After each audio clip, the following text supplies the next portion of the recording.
How can NASA stop Elon Musk from going to Mars and find out there's military already on Mars? Well, they have just declared it unsafe for humans. So that means they're going to stop Elon from going there. Just like they've done with crop circles, where they paid people to make fake crop circles so that no one would actually work out that there's real crop circles. Same as what they've done with Venus, which is actually looks like Earth underneath the dust clouds, but they're not going to tell us that. And same as the back of the moon, where there's tall structures from alien crafts and alien buildings, etc. Of course, NASA's not going to tell us that, so they give out this particular picture here, which is probably either CGI or photoshopped.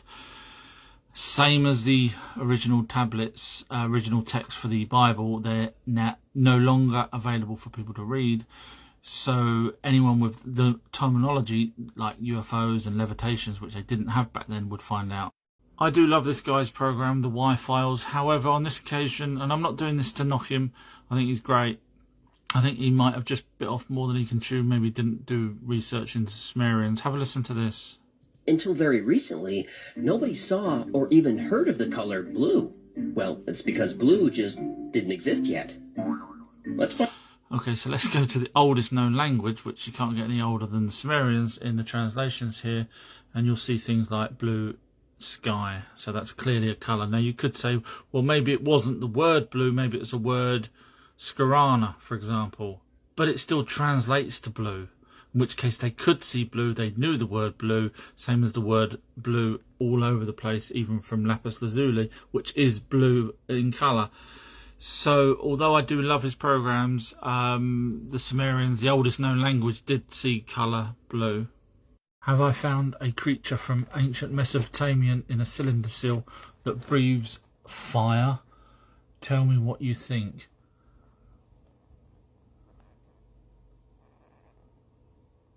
I have worked out why there's plural gods and single gods in the Bible, and I think I'm the only person that's ever worked it out, and I'll be doing a video very, very soon. You will be shocked how simple it is once you've done the research, why it makes so much sense. Hands up who walks around with a trident these days. Poseidon did, and so did Neptune, and both of those were gods of the underwater. Both of them had beards and long hair. However, if you actually look at this Sumerian seal here, which looks like it's possibly underwater, bearing in mind Poseidon was underwater, yes, they have a trident, and obviously they have a trident there. But it's not just Sumerians that came first with the trident, and again proving that the trident was important back then, and even here. So it was some sort of lightning bolt weapon or power device, and another one there with another Sumerian. But it wasn't just Sumerians. I mean, here is a carving or sketch of Poseidon, I think it is. And even in India they had tridents, which means it was all one of the same. Yes, you guessed it, come on down, Anunnaki. Where is this on your property? In the backyard.